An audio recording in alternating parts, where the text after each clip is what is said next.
The Total Screen proudly presents their official podcast, On Screen, with your hosts, Tyson Gifford and William Roerig.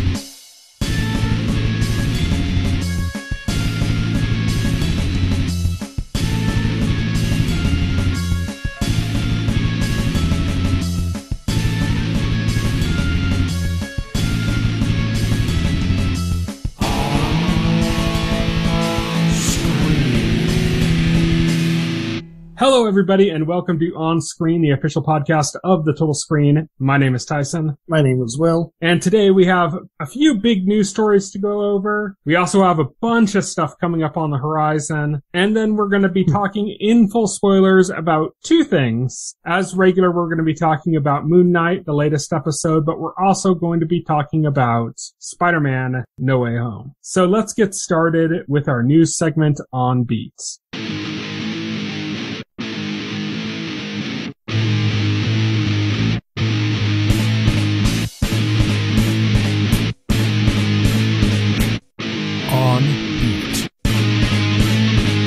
On Beat is, of course, where we talk about the news for the past week. Let's kick things off with the announcement that Dead Boy Detectives has been greenlit for series at HBO Max. This is from DC, Neil Gaiman, and Matt Wagner.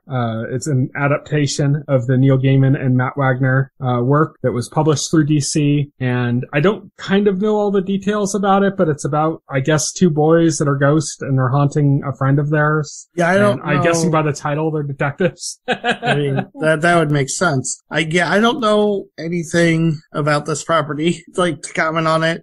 Obviously, Neil Gaiman makes it sound interesting to me. Mm-hmm. Could be good. I don't know. Yeah. The last detail is that it's from showrunner Steve Yockey, who has recently been working on The Flight Attendant on HBO Max as well. But yeah, that's kind of all the details we really know about that. Neither of us are really familiar with the original work. Right, yeah. Our next story up, Witcher Season 3 has cast Robbie Amell from Upload. Witcher, I barely knew her. And Meng'er Zhang from Shang Chi. Amell is supposed to play Gallatin in Elven Guerrilla. I can't pronounce this, all these weird words. He's representing Nilfgaard, and he's doing guerrilla warfare. Yes. Zhang is going to play Milva. She's a fierce huntress who is adopted by dryads. And besides the two of them, they've also cast Hugh Skinner from Fleabag and Christelle Elwyn from Bloods. Skinner is going to play Prince Radovid, a playboy turned Redanian intelligence agent, and Elwyn plays Missile, a member of the street gang The Rats. So I really don't know anything that I just mentioned there. Yeah. The only words I recognize are Elven and Nilfgaard. I guess Huntress. I don't know. Just new characters for next season of The Witcher. Yep. That's fine. Our next news story is that Exploding Kittens, the popular card game that was a Kickstarter project, is now going to have a animated comedy on Netflix. The big news about this is that it's being executive produced by Greg Daniels, the creator of The American Office, and Mike Judge, of course, from Beavis and Butthead. And that's an interesting team up right there. Yeah. They're not running the show, but they're involved. Yeah. The showrunners are Shane Kosakowski, who is a writer on You're the Worst, and Matthew Inman, who is the creator of the game. So, yeah, it's going to star Tom Ellis, who played Lucifer in Lucifer, and Lucy Liu from Kill Bill, as well as Mark Proch from What We Do in the Shadows is in it as well. So it's during the conflict of heaven and hell, God and the devil are sent to Earth as chunky cats. That's kind of the description that's given. The last piece of interesting information about this is that Netflix is developing a mobile game. There's already a mobile version of the card game, but they're developing another mobile game that's directly tied into this series. And it's going to be a card game as well, but I guess it's like a different version of it. Good to tell you I do not care. Netflix does that thing where they have those mobile games that if you subscribe to Netflix, you get them for free. And so this is the first time that they've done that with something that ties directly in to their properties, like from the beginning. Like there's a Stranger Things game that's on that, but that was already existed before. So this is the first one of just don't care. But speaking of Netflix has been losing subscribers. They've lost 200,000 subscribers in Q1 of this year and anticipate that they're going to lose another 2 million in Q2. Their stock price tumbled, and now they're saying that they're going to plan a cheaper ad-supported tier in hopes to reduce password sharing. This is a result of market saturation and the fact that new competitors have entered the market. Strong competitors, HBO Max and Disney Plus especially has been a strong competitor. Disney is a behemoth. Don't forget Quibi. Yeah, Quibi took the most of those subscribers, actually. Yeah.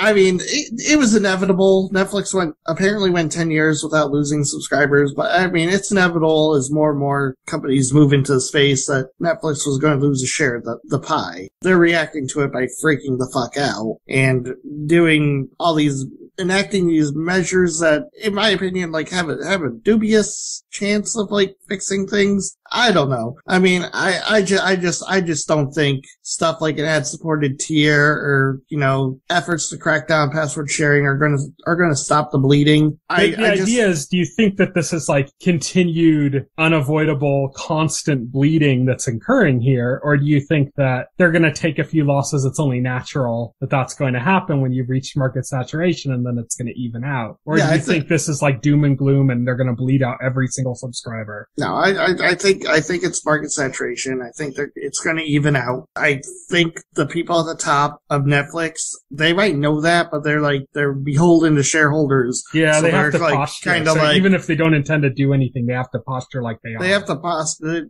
Yeah, they have to posture. They have to pretend like they're going to get these subscribers back plus more and keep growing infinitely, which is impossible. That's the stock market, man. Yeah. That's the problem with the stock market. Like, I used to really like the idea of companies going public, and then now it's like, when I think about it, like if I had a company and the option was available to go public, yeah, you'd get a ton of funding, you'd become available on these things, but those platforms are all based on like constant growth, like never ending growth. And if you're like a subscription service, well, what does that mean when you reach market saturation, when you're everywhere, when everybody knows who you are and everybody who would ever want to have your service has your service? Where do you go? Right. So that's a concern. Like, you have to diversify your business, or growth is not infinite. Yeah. That's the thing. Yeah. Yeah. That's the tricky thing about the way the stock market works, I think, in general. I don't think this is as dire as some people make it out to be. I think that the plans that they're talking about enacting, they're trying to, I think people read them much more severely than they're intended to be. Like, for instance, a couple months ago. I don't think they're going to help. I don't think they're going to do what Netflix wants them to do. That's the thing. I think Netflix reached market saturation. They've lost subscribers. What's happening is natural. It's just going to plateau. It's just natural. Like, people are going to look at, we were talking before. I did mention though that like people have more choice than ever. They might be happy with Netflix, but they might also be looking at, oh, well, like Disney has some stuff that's interesting, or HBO has some stuff. Maybe I'll just go there instead. There's all kinds of possibilities. I think in general, there are other paths that Netflix can take to expand financially. Mm-hmm.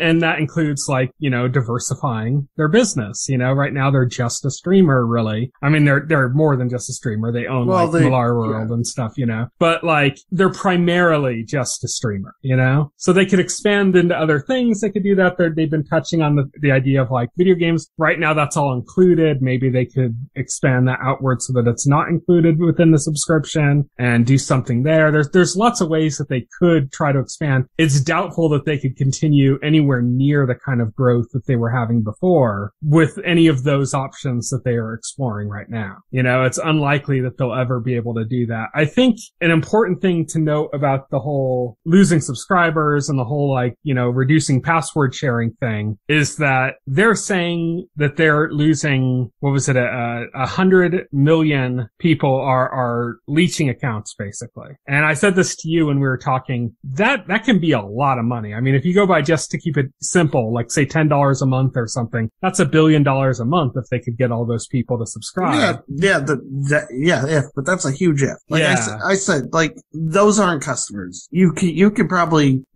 convince some of those people to be your customer, but that's what you gotta do. But they can't have the mindset of like, oh, those those are definitely our customers. They're just not paying. It's like, no, you they're can't not mark them as customers, but you can mark them as potential But customers.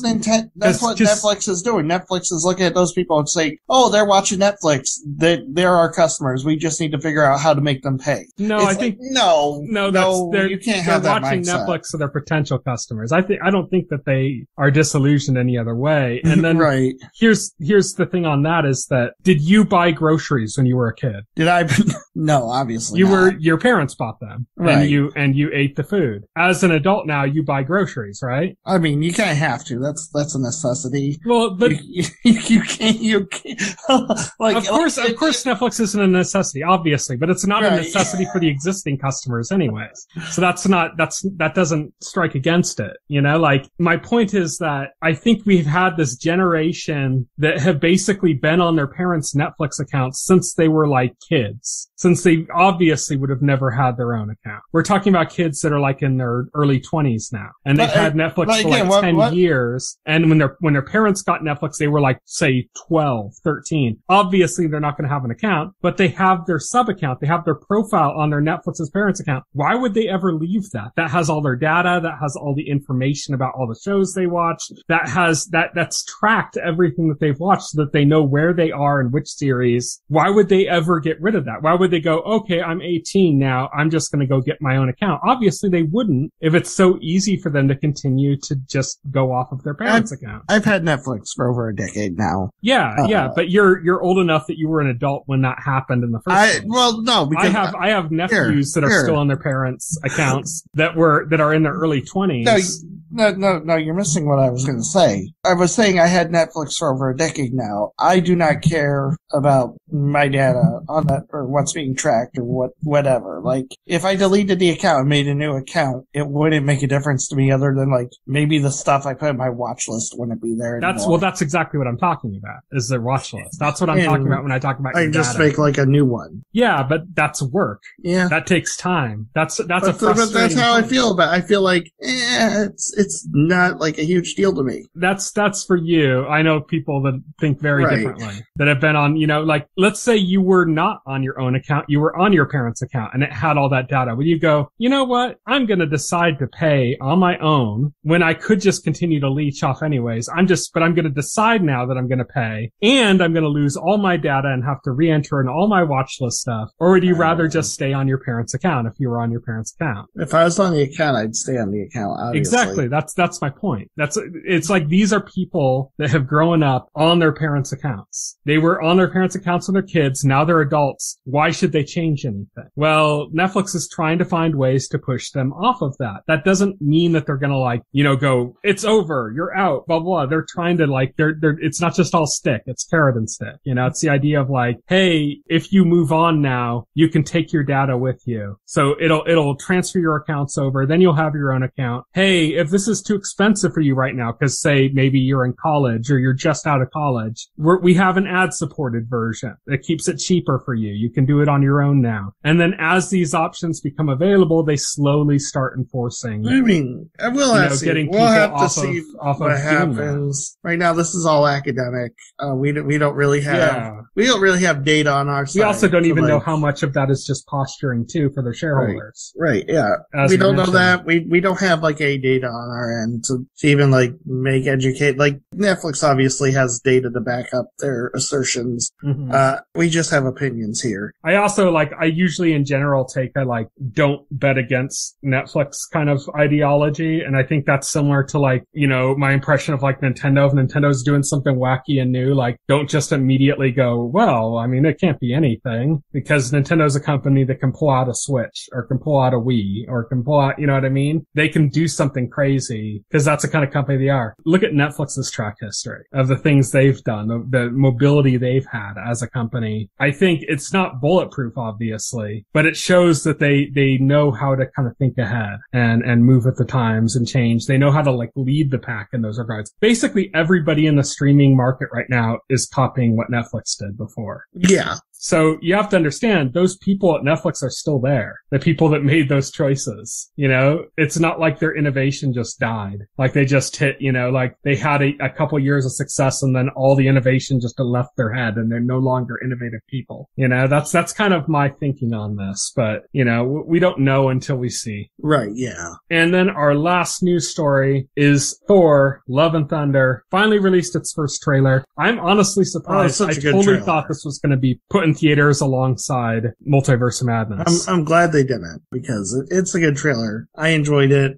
Very funny. You got to see a Jane Foster Thor teaser at the end. We got to see the Olympian gods. We got to see Zeus really quickly. And we got some humor with Thor and the Guardians, specifically Peter Quill. It was good. I enjoyed it. I love that part where Peter Quill's like giving the really heartfelt reaction of like, if you're lost, just look into the eyes of the people you love. And then like Thor's like leaning into his view. Yeah, he's looking at his team and like Thor's leaning into his view and he's like trying to lean away. And then he's just like, not you. And then Thor just says, what? I'm just listening. Yeah, that's great. We also know in this movie is going to feature, what is it? Gore is his name? Gore, the God, Butcher. Christian Bale. Played by Christian Bale. He's going to be doing his Batman voice. No. I'm going to butcher gods. He is not in this trailer, which I think was a good choice to the not only like thing we show saw him. is like there's a shot in the trailer that's straight out of the comics. I mean, almost like detail for detail. It's almost perfect. It's a dead god, which I assume in the movie they're going to attribute that to Gore. Yeah, that's like the only hint of Gore at all in the entire trailer is that one shot, basically. And if you watch that and don't know about the comic or don't see like something online that points out how closely it represents it and then don't read the text on the comic panel page, it means nothing. Like, it's like that's how much work it takes to even know that there's any reference at all to Gore in the film. Yeah. Which is weird because like they're saving the reveal obviously for a later trailer, but he's been revealed like through a toy though already. Yeah, I'm just saying it's weird because like in the marketing for Ragnarok, what stole the show, what was so heavily like the whole like focus of the advertising was Hela. Yes. It was all Hela. And then when you actually watch the movie, that's kind of like a small part of what's going on. Like there's so much else and it's so much more focused on kind of the comedic elements and this, you know, other place they end up on. I liked how much the trailer was Thor focused, more so than I thought. Like I thought Jane Foster was going to get way more screen time in the trailer than she did. I thought Gore was going to get some screen time, but no, it's like 100% focused on Thor until like about and the it's end. Just goofy. Yeah. Yeah. It's just goofy. It's about Thor, like, he's deciding he's retiring. Obviously, that's not going to pan out, but, you know, it'll be fun to see it. It looks like it's got the same tone from Ragnarok. Taika's back. I'm predicting it's going to be another winner. That's what I'm saying, though, is like, the way Ragnarok was advertised, like, it was advertised with comedy, but more like a serious story about the whole thing with Hela and everything. And what we ended up getting was more reminiscent of this trailer that we just watched. Right, yeah. You know, and then now that like people have all seen Ragnarok, they go to advertise Love and Thunder, and I thought they were going to be focusing on the more serious elements when they advertised it, and they went right into the stuff that everybody loved about Ragnarok instead, which I just thought it was interesting. It's just an interesting choice, you know? It's kind of a polar opposite of the way they handled Ragnarok as far as advertising goes. Yeah, definitely. But yeah, Thor Love and Thunder looks great, coming fairly soon.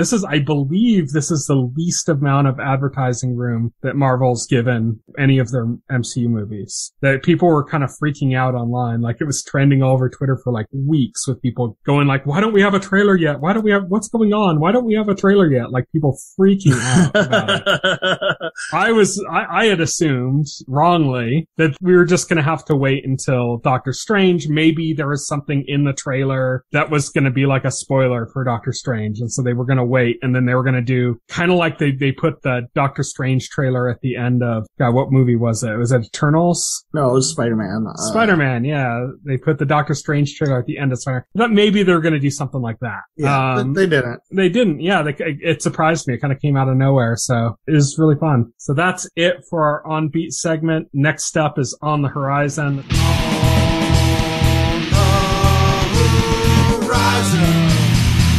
On the horizon. on the horizon where we talk about stuff that's coming up in the next week and a half or so. So starting off, The Baby. This is a mini-series coming on Sunday, April 24th on HBO. It's a dark comedy, and it's kind of like plays on the idea of all those Rosemary's Baby or like The Omen, like the evil child kind of thing, you know, except it's like a comedy. It's like a dark comedy where like this woman, like all her friends. There was like a parody movie like that on Netflix too. Yeah, but this isn't like a spoof. This is like, it's just a dark comedy, and it plays on those tropes though. So it's like this woman, like all of her friends are getting pregnant. They're all talking about that, and she has no plans to, you know, have a kid. And so she's at that state of her life where she's starting to drift apart from her friends because of that. And then out of nowhere, like a baby drops into her arms, and it turns out the baby's like evil, and she doesn't want the baby, but it's like bonding to her, and like she has to kind of stay with it because it's evil, and it's, you know, if she doesn't, bad things will happen. Right. And so it's kind of like playing on those tropes to kind of make a message about that time in your life, I guess, when, you know, your friends start having kids. And I think it's kind of interesting. I don't know if it's going to be any good or not, but it looks interesting. It's got a good blend of like comedy and horror from what I've seen. Sounds pretty cool. Also on that same day, on Sunday, April 24th, Barry returns for its third season. I hear lots of good things about this. I need to start watching this. Barry season 2 was airing like directly after Game of Thrones season 8. It was, wasn't it? So that's how long this has been. God damn. Wow. Because that was, what, 2019? Game of Thrones season? I think so, yeah. So this has been a while. It was gonna be more than a year anyways, and then the pandemic hit, and it's like everything. It got delayed like crazy. But yeah, so we're finally getting that back on April 24th on HBO. It's a really good show. In fact, that was one of the things people were comparing it with Game of Thrones, going like, man, this season of Game of Thrones is really bad, and Barry's great. It's kind of like a weird little comparison to make now, but that's the way it is. Also on Sunday, April 24th on Epix, there's a new series about Billy the Kid. Oh, okay. I have no idea if that'll be good. Haven't seen a trailer for it. Haven't seen anything for it. But hey, I loved Young Guns, so. Yeah, Young Guns was a good Remember movie. Young Guns? Yeah, that was a good movie. This might be good. This might be, yeah. He's an interesting historical figure, you know? Yeah, he is an interesting figure. Yeah, definitely. Yeah. Proving that April 24th is a big day, we also have Gaslit coming on Sunday, April 24th on Starz. This is like a Watergate story that's from Sam Esmail of Mr. Robot. Nice. So yeah, that's the one you've probably seen stuff for that's got Sean Penn and Julia Roberts in it as well. Then also on the 24th, the last thing for the 24th, The Man Who Fell to Earth is coming to Showtime. Did you ever watch the old David Bowie movie, The Man Who Fell to Earth? No, I didn't. I haven't either, but you're vaguely aware of it, right? Vaguely aware of it. From yes. the zeitgeist. Yeah, it's the same for me. That's what this is. This is like it's an adaptation of that, a new TV series version adaptation. So we'll have to see what ends up happening with that. The day after that, on Monday, April 25th, Gentleman Jack comes to HBO. I know my mom and sister watched this and really like it, but I never got around to watching it myself. Right, yeah, I haven't seen it either. Yeah. Then, also on April 25th, We Own the City miniseries comes to HBO. This is the next project from David Simon. I don't think you've seen too much from him, but we did watch, God, what was that Nazi one? The alternate history Nazi one with, yeah, I know what you're talking about. I can't remember the name up right now. Yeah, that was David Simon. And this, of course, looks a lot like The Wire in the sense that it's about corrupt cops in Baltimore. Right, and yeah. The Wire wasn't about corrupt cops per se, but like there were corrupt cops in it, and it did take place in Baltimore. So it kind of like fits into that kind of theme. And David Simon used to be a reporter in Baltimore. So it's kind of like, this is his territory, his hallowed ground. So, it'll be interesting to see how that show turns out. It's got a good looking cast though. One of the leads seems to be, God, I can't think of the actor's name, the Punisher. John, whatever, Barenthal? Yeah, that's it. Yeah, he's one of the leads in this. So, nice. That's really cool. Then on Wednesday, April 27th, The Survivor, which is a movie, comes to HBO, and it's about a boxer in the Holocaust. So he's a Jewish boxer, and he's in the Holocaust, and he's basically forced to fight. And this is like a concentration camp biopic movie on HBO. Nice. So, lots of Nazi stuff coming. Lots of like concentration camp God damn it. movies and like miniseries and stuff are coming out about that. I saw a trailer recently for Project Mincemeat, which is about like how this British operation that included Sir Arthur Conan Doyle was one of the people involved in this project, where they tricked the Nazis into thinking like that that plans were going a certain way when they weren't, involving like, a discarded dead body or something that, had plans on him that they used to trick the Nazis. So that's not in our On the Horizon this week, but it's just to say there's a lot of like stuff about Nazis and World War II Germany and stuff that's coming out soon. Next up, Bubble on Thursday, April 28th on Netflix. This is an anime. Then we had The Bubble, also on Netflix, that was not an anime. This is the anime version of The Bubble. It's the anime adaptation. With a completely different story. But still, it's the same thing. Exactly. It's just weird they're both Netflix too, so. It is kind of weird, yeah.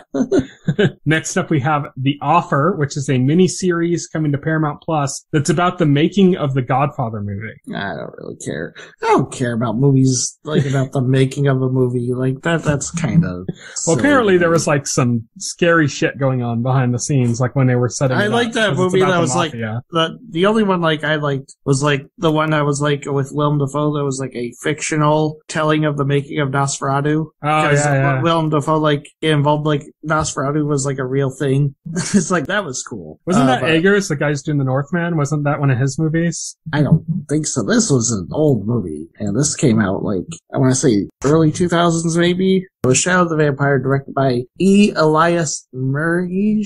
I guess not. With John Malkovich and Willem Dafoe. I heard he was doing some kind of a Nosferatu project. Maybe he's still working on that. But like I said, yeah, that was the one I found interesting just because it was fictitious. Yeah, it was fictitious. Yeah, I found Robert Eggers' Nosferatu with Anya Taylor-Joy set to film in Prague. Willem Dafoe as Nosferatu? See, that's what I was thinking. Okay, that's interesting. That'd be weird if Willem Dafoe played that part twice, but okay.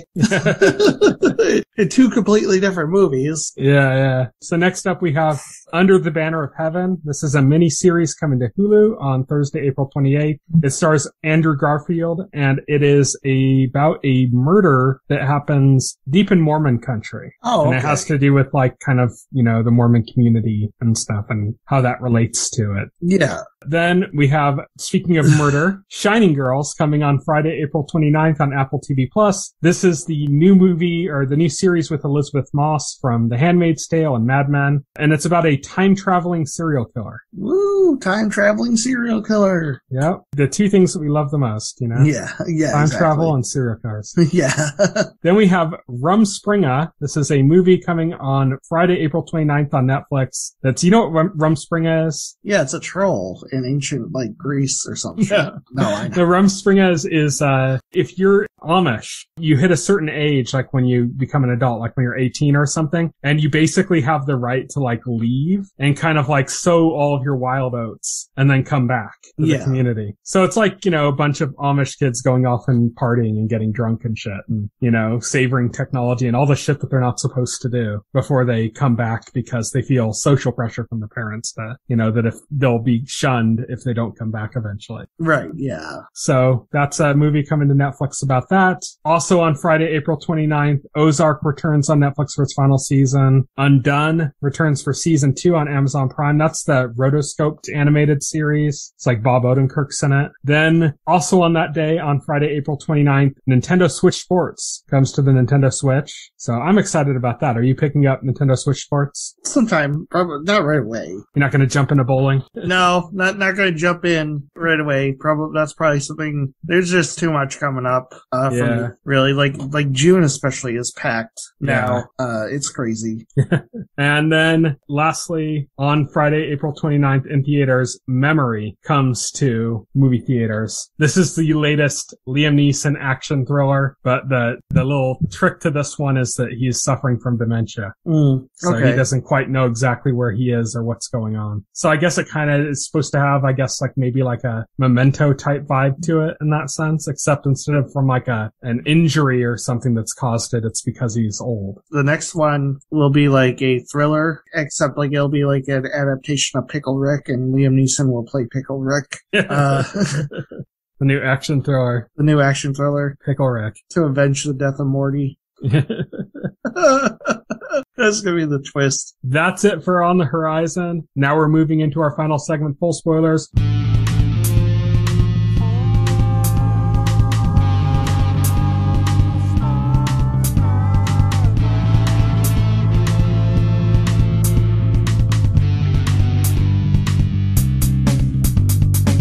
full spoilers, where we have 2 topics we're discussing, and we're going to kick things off with Moon Knight Episode 4, The Tomb. So what did you think of this episode? Really cool episode.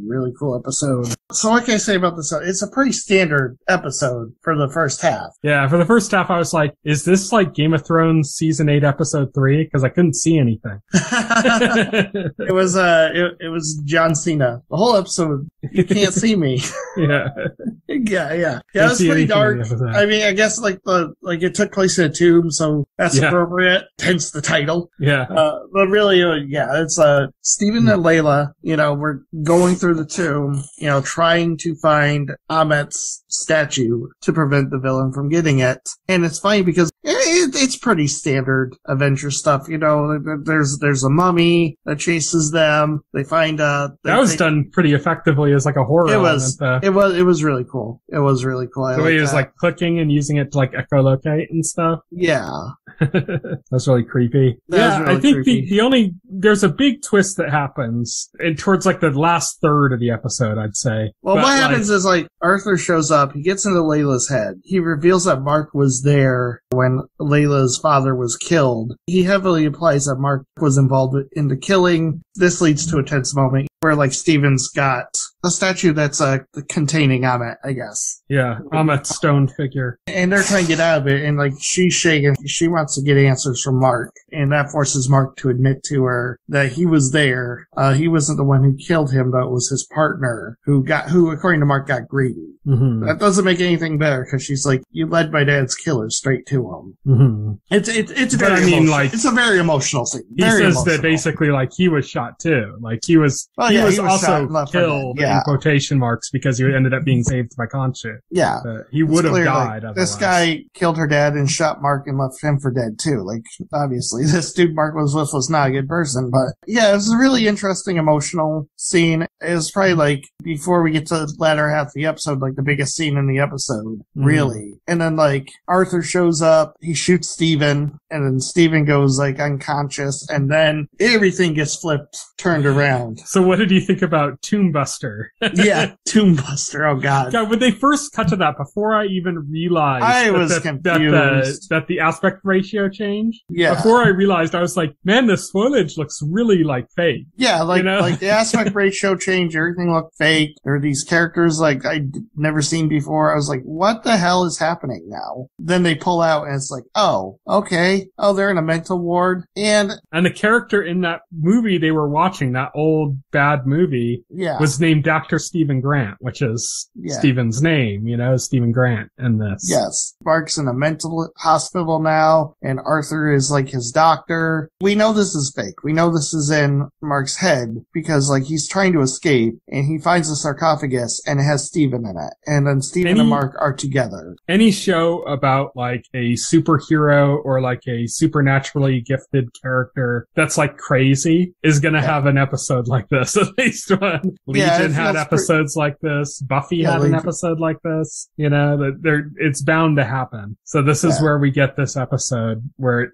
he's in a mental institution and you're seeing all these things that are reminiscent of things that have happened in the series. There's like this cupcake tray that reminds you of the cupcakes from the van in the first episode. Yes. And then there's like this Moon Knight action figure that was in his hand, So it's like all these things, Layla's like another inmate, or not inmate, but like another patient. The thing is like, it doesn't work so much because normally the idea is to make you question if what you were seeing before was reality, or if this is reality. It's pretty dang obvious that this is not the reality. This is in Mark's head, especially when he just finds Stephen in a sarcophagus. Obviously, they're the same person. They can't exist in the same space. So it's definitely not, this is definitely not happening outside of, Mark's or Stephen's head. Speaking of that, there was another sarcophagus. Yes, there was. It didn't open, and I was kind of upset. I was like, oh, come on. We're gonna make me wait like another week for that, or potentially even 2 more weeks? Come on. Do it now. Do it now!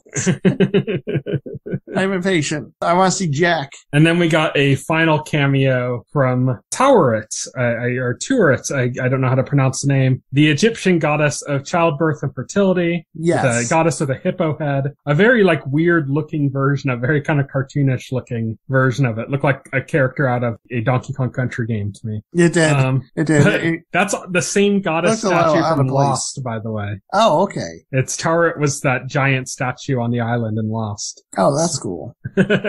But yeah, we see that character and she just says, hi, like nonchalantly to Mark and Steven. And that's the end of the episode. I'll say there was also, we got to see who we know now because it's in the IMDb credits listed, Crawley, who's a key character in the Moon Knight comics, who was the statue man in the show, the guy that was painted gold, the living statue. Oh, that guy. Yeah. And he was in the mental institution. He was the guy calling the bingo numbers. Oh, okay. I thought like that looked a little familiar. Yeah. I completely forgot about Statue Guy. That is like in IMDb, he's listed as Crowley now, so we know that it is Crowley. Oh, nice. And that is a key character in the comics. It could just be a reference in the series, or they could eventually have that character have a heart-to-heart with Mark or something. Like things aren't always one-to-one, you know? Yeah. It could just be a reference, and that's it, you know? Or it could be more, who knows? But yeah, that's kind of the events of what ended up happening. There was one other scene where we saw, I think it was the opening scene of the episode, where we saw that Khonshu is not the only god that's in a stone form in the Pyramid of Giza. There's other imprisoned gods. Yeah, a bunch of them. Yeah. We got to see that. And then we also learned that Amit's avatar, the one that apparently betrayed her, was fucking Alexander the Great. Yeah. And he had Amit's like stone figure in his fucking throat. Yes, he did. It was funny, like Steven trying to dig that out of his throat. And trying to be polite about it, Yeah. He's all, sorry, Mr. the Great. Yeah, exactly. But yeah, so that was Moon Knight. I don't know. This episode didn't do it for me too much until like the last half. Same. It was a pretty standard adventure episode up until last part. And even the last part didn't do much for me just because usually those twists are to make you question what's going on, and there's no questioning here because it's obvious. Yeah. So I don't know. The question now is like, is this in his head? Is this something that's being done to him? You know, like, well, I mean, it's what's obviously going on in his head. Yeah, but I mean, is it like natural in his head, or is somebody? Well, he was just shot. So the question is, how's he coming back from being shot twice? You know, he doesn't have his Moon Knight powers. Yeah. Well, apparently he's run into another god, so yeah, that's true. That's true. Maybe I don't know. That's the question, though. Is how's Mark Steven coming back from this? A hippo goddess is gonna heal him. Is gonna help him out. Yeah. Yeah, suddenly Layla's gonna like just go into like rapid pregnancy, and she's gonna straight up birth a new Mark, a new Moon Knight, fully grown. Yeah, that must be a stressful birth because it's the goddess of fertility and childbirth. So yeah, I mean that's pretty much it. Should we move on now to Spider-Man? Yes, let's do that. So Spider-Man: No Way Home, directed by John Watts, featuring three Spider-Men, Spider-Man, and Spider-Man. Yeah. Well, I mean, this is gonna be a nightmare. You can simple it by saying it's Peter Spider-Man, and Peter Spider-Man. That simplifies it. So you're the one who hadn't seen this up until this point. Let's see. I got Raimi Spider-Man. I got Holland Spider-Man. Garfield Spider-Man. That works. Well, no. Let's say McGuire Spider-Man, Holland Spider-Man, Garfield Spider-Man. Tommy Man, Toby Man, and Andrew Man. Yeah. Tommy Man, Toby Man, Andrew Man. I finally got a chance to sit down and watch this movie. So happy I did. It's probably like, I'm not gonna say it's the best Spider-Man movie. It's the most fan servicey Spider-Man movie. Let's say that. Yeah. Like, I'm trying to avoid being overly gushy here, because like, I know like a lot of that is just because of the fan service. It's also recency bias because you just saw it. Exactly. But I loved it. Obviously, I love the movie. It's a movie I would happily watch again. A lot of great moments. What I loved about it is it wasn't just like, I say fan service, but it wasn't just like a bunch of cameos. It wasn't people showing up for 5 seconds and then disappearing. When like my big gripes against the CW Arrowverse crossovers that they do like every year, or that they did. Because they're meaningless. Yeah. Like they tease like all this cool shit. And, like, it's a stunt. not. They tease all this cool shit, and then like the character shows up for like 5 seconds and then gone forever. It's so unsatisfying. This is not. It's not like like originally I thought like okay maybe like Tobey Maguire and Andrew Garfield show up in like the last 5 minutes of the movie. No, they show up like around the second act. Like it's crazy. Like how much they are actually in the movie. Basically, when Tom Holland's Spider-Man reaches his lowest point, then they show up. Yeah, they show up after Aunt May dies, which was a shock to me, and also like had me questioning because like it was always, I guess like I just assumed because of like what I thought I knew about Spider-Man, but this got me questioning like, was there an Uncle Ben? Did Uncle Ben die in this universe? Like it's really never been brought up, and there's a lot of people that have argued like, of course Uncle Ben was in the universe and saying all this stuff, and it's like, but it was never said. Like there are things that people read into who believe that, right? And it's interesting too because like Aunt May is like the one who tells Peter, with great power comes great responsibility for a first time. Like he's apparently never heard that line. It's also interesting that they went back to the original wording of that from the comics, which was with great power also comes great, something like that,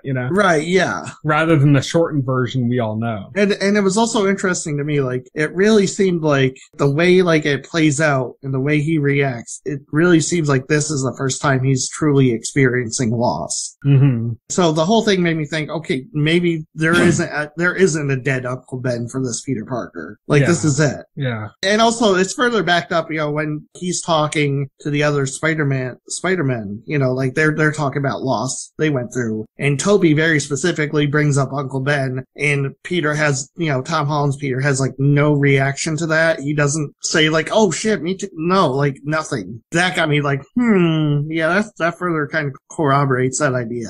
Mm-hmm. It's an interesting little twist on it that they did it that way. Yes. That they didn't ham in an Uncle Ben for Peter and then just kill him off and quickly like have that story, Right. That they had it go through a different character, like as a proxy for Uncle Ben, So kinda the implication then is like, this is kinda like where he truly becomes Spider-Man. Yeah. Which is interesting to be like in the middle of like the third movie in a franchise and to like, that's interesting, like that's character growth. I have a friend that was really disappointed with the first two Spider-Man movies. I don't know if he's watched the third one or not, but he was very disappointed with the first two. And one of the things he said is that Spider-Man just leans on everybody else. Like he just leans on Iron Man. He just leans on, you know what I mean? Like he doesn't do stuff himself. And I think that's kind of intentional. And like when I think about it, when I look back to like Far From Home, he is sort of like kind of like immature asshole Spider-Man and that because like he's constantly like going to Nick because all he wants to do is be with MJ and he's constantly like he goes Nick Fury, can't the Avengers, can't somebody else do this? I don't want to do this. I don't, and Nick Fury has to be one who's like, oh no, we need you. It's kind of like forcing him to be there and do it. Mm-hmm. And he doesn't want to like deal with it. And that's not the with great power comes great responsibility Spider-Man. That's not the attitude that,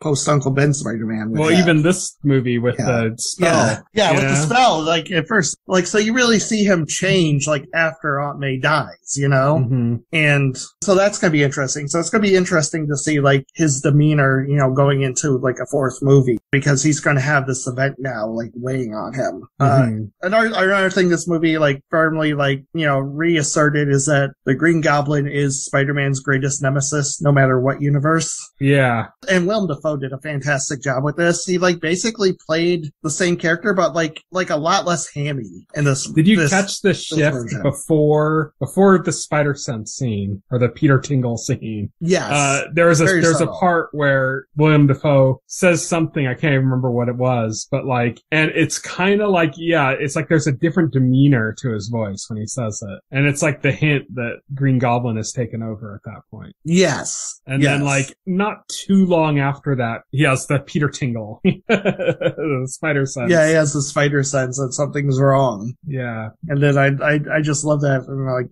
Green Goblin's just like, that's a neat trick, that sense of yours. Yeah. That was awesome. I love the physicality of the fight, like the power bombs and wrestling moves and shit. Yes. And with like superpowers, basically, you know, like amplifying it. I love the way that played out. I thought that was really cool. I want to touch on, and you kind of started touching on it a little bit, and it's a little bit of a negative, but I don't want to go on it too much as a negative, and that's that this movie really is like, as you said, it's not necessarily a better movie.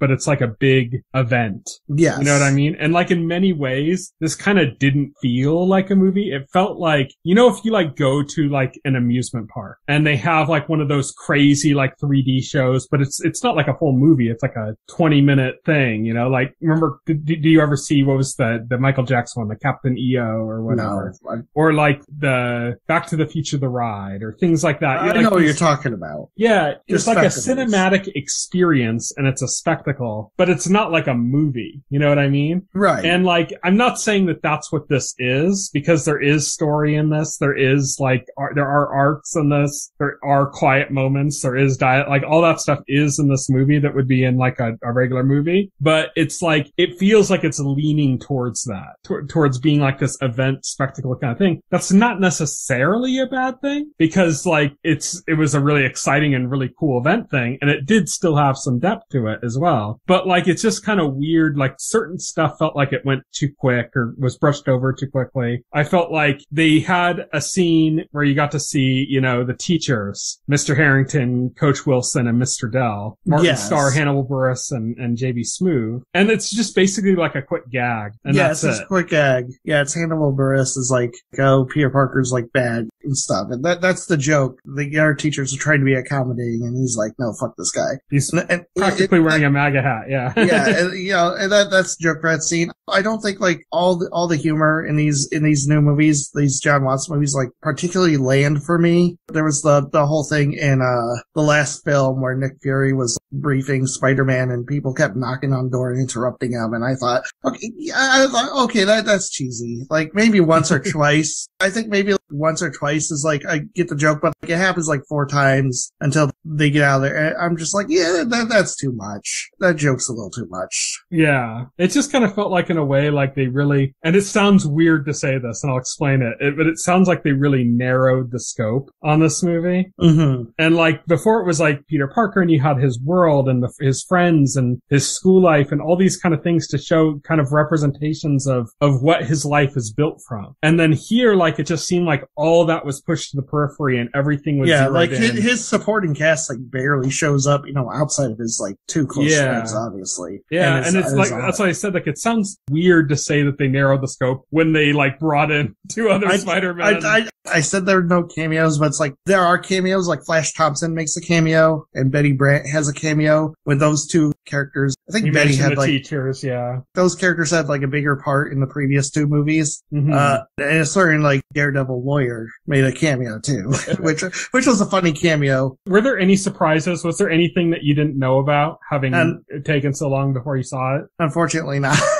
Sorry. No big, I had everything spoiled for me, unfortunately. That was probably the biggest pop in the theater when I saw it, was the whole part with Daredevil. Okay. Like, that was the one people didn't know about yet. Unfortunately, when like the initial images like leaked a long time ago, like I saw that when it leaked. Yeah. I had already heard rumors about it and some people had, but they weren't that widespread yet at that point. So when he showed up, there was like an audible gasp in the theater. Nice. Like you could hear people go, like they were all like really surprised when he showed up. You know? I love it when, like when he catches the brick and like Pierre's like, how did you do that? So I watched a VFX artist react, and they actually had one of the VFX artists from that on, and they were showing some scenes. That was originally supposed to be like a sphere, like a globe of some type or something that was thrown through the window. And they literally edited it out of his hand and turned it into a brick. So when you watch that scene again, and you see not only when he catches it, but when he passes it to Peter, that he's holding it really weird. Like he's holding it as if he's holding something spherical. And that's because they literally edited out a sphere and put a brick in its place. Oh god, that's fully CG. That's hilarious. Yeah. So when you rewatch that, like pay attention to that part, and you'll be like, that is weird. Like why are you holding a brick that way? That doesn't like make sense. Like that's not how you hold a brick.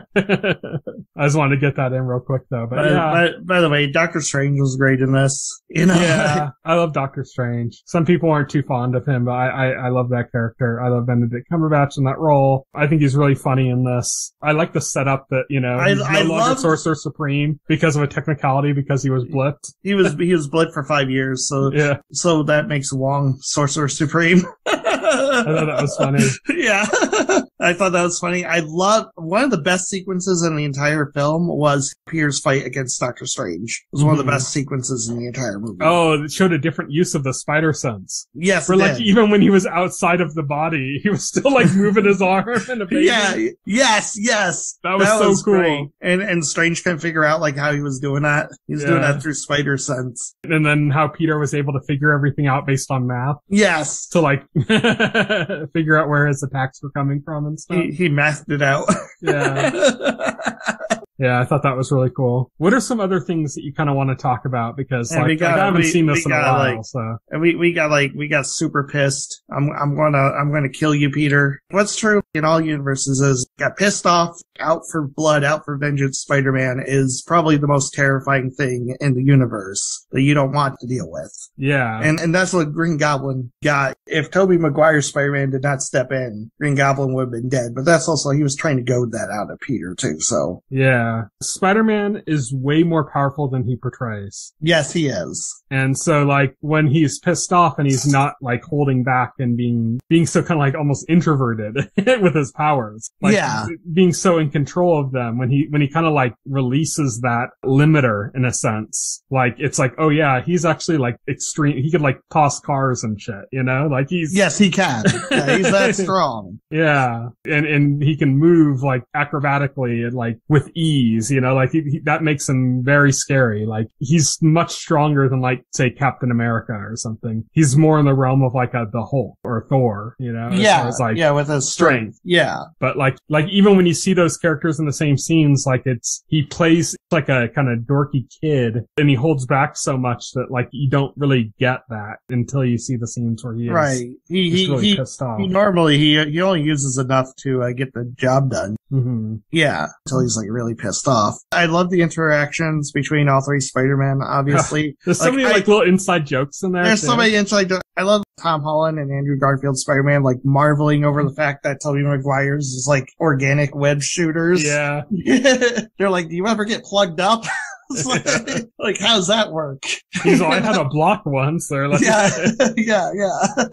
One of the things is Tom Holland being like, okay, guys, I'm not trying to brag, but I know something about being in a team. I was in the Avengers. And Toby's like, you were in the Avengers? That's amazing. What's the Avengers? Andrew Garfield, is that some kind of a band? He's like, you were in a band? Yeah, you were in a band. Yeah. I thought that was good. There's also there's like a hint that like magic exists in Andrew Garfield's world too. Yeah. Based on his reaction to like magic, like the way he reacted to it implied like that there's some of that going on in his Spider-Man world too, which I thought was kind of like a little fun nugget they stuck in there. But I really liked the meta jokes, like Tobey Maguire's Spider-Man having a bad back. Yes. Which is like a meta joke to actually Tobey Maguire injuring his back and like the whole contract negotiation that happened with like Spider-Man 2 involving that, Oh, yeah. And then also Tobey and Andrew's conversation where Tobey said like, he's all like, don't down yourself. You're amazing. Yeah. He was in The Amazing Spider-Man was the series he was in. Yeah.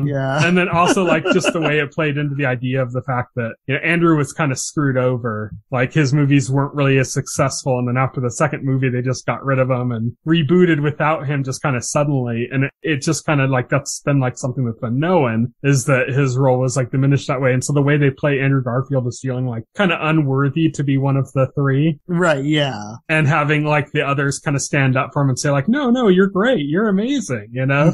I thought that was really kind of cool. And also they gave him a chance to redeem himself for the Gwen Stacy death. Right. And obviously Jamie Foxx, Alfred Molina, and Thomas Hayden Church we're good in this. Thomas Hayden Church, I didn't know he was even like going to be in this movie, to be honest. I guess that's one thing. Like, I saw Sandman in the promo, but I didn't know if that was just going to be like a CG thing for the whole thing. It was. Well, it was a CG thing, but I didn't know Thomas Hayden Church was actually going to appear. He does appear in person at the end of the CG. movie. Was the human form even like CG? Yeah, okay. He was never on set. Oh, that's interesting. I saw that. That was also on that VFX Artist React thing I was talking about. They mentioned that both Thomas Hayden Church and Rhys Ifans, Rhys Ifans played Lizard. Yeah. He played Rasputin in The Kingsman, which is great. He was also fully CG. Oh, like they used existing footage from the movies. That's interesting. Either CG or like footage and outtakes from the movies, basically. Was there scheduling conflicts that can't actually get them on set? Yeah, I'm guessing. Like, I think they provided voice work still, for the movies and stuff. But otherwise, it was just kind of like their appearance, and they weren't actually ever on set or something. And that kind of explains a little bit of like the limited use of those characters, Yeah, well, they could get away with it because, Rhys was basically locked in a van for most of it. Yeah. Lizard is the lizard, and Sandman is like sand for 9% of the movie. So you could get away with that with those characters. Still, though, like, they didn't have a lot of like heart-to-heart moments with the characters, and like they kind of like avoided them a little bit. You can kind of like, looking back on it, you can kind of see that. Right, yeah, exactly. So the other villains were great. Obviously one of the bigger scenes of the movie was the entrance of Alfred Molina and his like brief fight with Spider-Man, which was in the trailer. But yeah, excellent movie. Let's talk about like the ending where like it's undone because Doctor Strange reverses the spell and makes it so everybody forgets who Spider-Man is. So we ended the movie like in a world where Peter's on his own. He has his own apartment and nobody he knew like remembers him. Let me correct you right there. Like, so the way the spell was changed is so that the way the original spell was so that everybody forgot who Spider-Man's secret identity was. And the way the spell was corrected was that everybody forgot who Peter Parker was. Yeah. So people still know who Spider-Man is. They had a scene at the grave with Happy where like he'd mentioned Spider-Man and stuff. And, J. Jonah Jameson mentioned Spider-Man and stuff after the spell. So it's not Spider-Man that everyone's forgotten. It's Peter Parker. I know. Yeah. Well, you said the other. That's why I said. I know what I said. Just to correct it. I know. Just for the sake of clarity, I just wanted to point that out. But yeah, so everybody's forgotten Peter Parker entirely. He even had to get like a GED because his school wouldn't know who he was anymore. Everything's just gone, But I think the point is we now got like a Peter Parker who's living on his own. He's got that apartment, so he's going to have the landlord. Where's my rent? when you fix this door. So I assume he's going to be getting a job. He's finally going to hook up with the librarian from The Magicians. Yeah, right. I assume he's getting a job at the Daily Bugle. He's going to become a photographer now. Maybe. It would be weird with the way the Daily Bugle is in this versus the way it is in the other movies. It's being like a straight up like Alex Jones show, Right. They're still a newspaper. Kind of. It's straight up InfoWars. Yeah, I know. That's what they modeled it after. So I assume that's going to happen. And so it leaves me wondering what the direction is for the next movie, though. Because it's such an open ending. Like, it doesn't necessarily point to anything specific. Mm-hmm. Yeah, and it's also like when you take away his interactions with other people, it's like that's like half the movie. Yeah. So it's like, what are you going to do now? Like, you're just going to have like the action scenes and you're not going to have anything at all related to his personal life? They can't do that. Yeah, they have to eventually like correct it, Course correct. I mean, they had the line with Zendaya's version of MJ, which by the way, like there's it's Michelle Jones, not Mary Jane. Yeah, MJ though, but there's a great joke going around where it's now that Andrew Garfield's back in his reality asking everybody if their name is MJ. Oh god. Sees a girl on the street, is your name MJ by any chance? But anyways, like MJ said that she would figure it out if he didn't tell her or something. Right. So there's like a hint of that. Of course, it's like she was just saying that in the moment, but I mean, they're obviously I think they're gonna have to, bring those characters back in. I can't imagine them like just leaving those characters out of the next movie. And then let's talk about the mid-credits stinger. Oh, is that the Venom one? Yeah. So all the setup from the Venom stinger, making it look like he was going to play a part in the movie, and then it's just all the way to the end stinger. It's just there's like a second stinger where he like gets sent back to the Sonyverse because Doctor Strange's spell. Mm-hmm. The spell like brought him in, and then the other spell like sent him back. But the thing is, they tease, ooh, but he went back, but a piece of the Venom symbiote remained behind. Yeah, and there's actually like some setup for that, because in the Venom scene where he was brought into that universe in the first place, there was a conversation between Eddie Brock and Venom about the symbiotes being like multiverse related beings or something, and that he wanted to see like an aspect of the multiverse, and he said, okay, but it could like fry your mind or something. And then right when he was about to kind of open up Eddie's mind a little bit to the multiverse, that's when it happened. Yeah. And he got sent into that world. And so the reason that's important is that if everything got sent back, why would a piece of Venom still remain? And it's because the symbiotes are somehow multiverse connected entities. Yeah. So it somehow is able to stay because of that. That's the point. Yeah. So there, now we have like a pretext for some symbiote related shenanigans happening in the MCU. Yeah. We have the door open for that. Another thing I want to harp on though is the end teaser for Morbius, which doesn't make sense because it involves the Vulture. So apparently the Vulture got zapped. I have not seen Morpheus, so well, this is all new to me. Okay, so I could swear I told you about this. Okay, if you haven't seen the end teaser for Morbius, I'm just going to spoil it. Do you care? I don't think you care. I don't care. So what happens is the Vulture from Spider-Man Homecoming appears out of nowhere inside of a jail cell in the Sony Venomverse. And then soon after that, he learns about Morbius, probably from the news or some shit. And then he breaks out of prison. Oh no, they let him out. They let him out because nobody knows who the fuck he is. So they just release him. And then he gets into his full Vulture gear and he approaches Morbius and he tells Morbius like about Spider-Man, and he says, oh, we should team up to kill Spider-Man. And Morbius says something like, oh, interesting. And then it ends. Yeah. And it's like, this is just Sony shit. Yeah, it's just, I'm like, this is what Sony does when they don't have MCU supervision. Yeah, exactly. And I'm just like sitting here wondering, okay, so Doctor Strange's spell brought everybody from the multiple universes to the MCU, but somehow zapped Vulture to the Sonyverse for some reason? And then made him want to kill Spider-Man now, even though like before he protected Spider-Man by not revealing his identity. And like, yeah. This is just Sony shit. And somehow like Morbius is going to go along with this for some reason, even though he doesn't know who the fuck Spider-Man is, or even though he's like an anti-hero, not a villain. Yeah. Yeah. Doesn't even know, like some random guy comes up to him and says, hey, let's kill this other random guy you don't know. And he's just like, oh, interesting. That sounds cool. Oh, I'm trying to be a good guy. Okay, sure. Yeah, I'll kill somebody. I'll just commit murder, even though I'm trying to be good. Yeah, I don't know. Like, I just brought that up because, like, it's related to the spell, and it just works the exact opposite way of how the spell's portrayed in Spider-Man. Like, that, I just don't know why. Speaking of the spell, did you notice any of the silhouettes in the scar, I guess I could call it, of the spell when the spell was breaking down? I saw the silhouettes, but I couldn't really make anything out in the moment. So I couldn't place many. The one I placed was Scorpion. I saw Scorpion because I could see the Scorpion tail, and I think I saw Rhino. So it was basically other members of the, Spider-Man classic Rogues Gallery. Right, yeah. That were like all there in that setup. So yeah, that's pretty much it. Do you have anything else to say? This is fresher on your mind than mine, so. No, I covered everything. I think everything noteworthy, I think I covered. Yeah, it's a good movie. It's a huge movie as far as like returns and stuff. We talked about that a bunch of podcasts ago, about how well it was doing at the box office. It did extremely well. And it sets up,